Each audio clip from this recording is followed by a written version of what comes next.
New this morning, candidates for Arkansas's 2nd Congressional District share their thoughts on a range of topics. You'll hear from Democrat Marcus Jones in about 30 minutes, but first, a conversation with the incumbent Republican French Hill, who talks about the Middle East conflict, but also starts by telling us about the primary concern he's hearing from Arkansans. Well, I think first and foremost, just like the national polls, you see inflation and the economy as number one. And I think it's tough in Arkansas from the standpoint of the cost. We have a very moderate income state, and you're talking about people spending $7,000 more a year on basic necessities than they were back in 2019. And our median household income is $50,000. So a lot of money. We're back to school.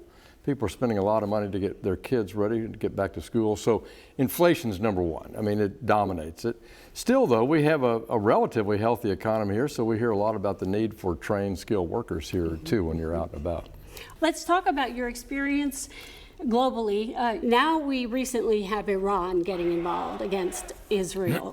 It does speak to a bit of a fear that it could come down to the U.S. needing to get involved because Israel cannot do it alone. Well, the U.S. is certainly standing by its allies in the region, including Israel, with arms and support and air support from these attacks, direct attacks from Iran. This is the first time in, I think maybe the first time in history that Iran has directly attacked Israel. Right. And there could be more of that. I think we should guard against that. In the meantime, we should be very proud as Arkansans that when I was in Kuwait a few weeks ago, it's our Air Force members here at Little Rock Air Force Base at our C-130 Air Mobility Unit, the 19th Air Wing, that were delivering that aid into Gaza. They delivered almost, when I was there, 35% of all the airdrops into Gaza were delivered by our great airmen and women from Little Rock Air Force Base. We want that ceasefire to hold. We want the Hamas terrorists to give up their arms, and we want these hostages freed. So Blinken's on a mission from God, as far as I'm concerned, to try to bring peace in Gaza, stability in Gaza, food security, release the hostages. But, as I say, we must have a governance process that the Palestinians, Israel, and the neighboring countries can support. And no one would argue that this is a terrible, sad situation, horrible situation all around. Let's talk about lighter things. Let's get to the campaign. We have President Trump. We have Kamala Harris now. President Trump even says, I can launch attacks. I can call people names. Civility in a presidential race. How do Arkansans who want to be good Republicans and support the policies of the Republican Party but have a personal difference with the face of the party, how would you help them reconcile how to vote and what to do?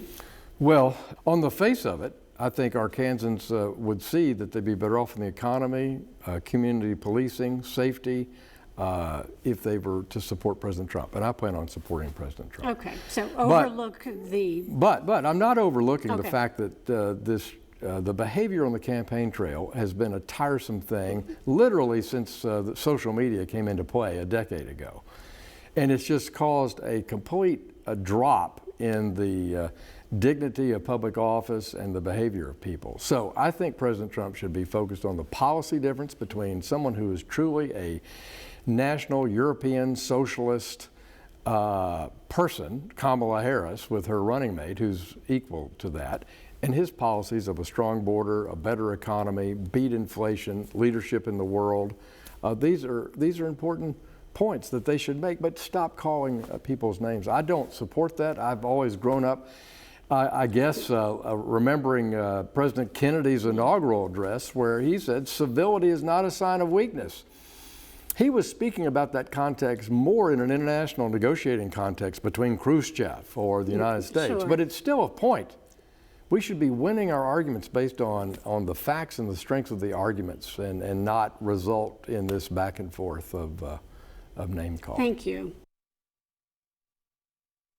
Whether that holds true remains to be seen. You can watch the entire conversation with Congressman French Hill on demand from THV 11 Plus. That's our 24/7 free streaming service that you can download on your TV if you have Roku, Amazon Fire TV, or Apple TV.